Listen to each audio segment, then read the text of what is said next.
τι είναι, το ξέρεις.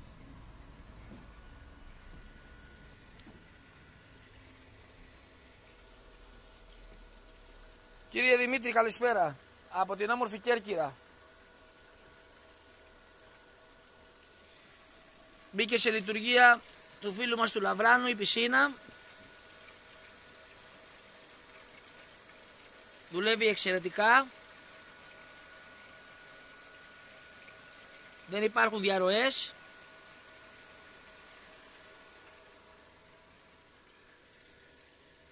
Επιστρεφόμενα κανονικά.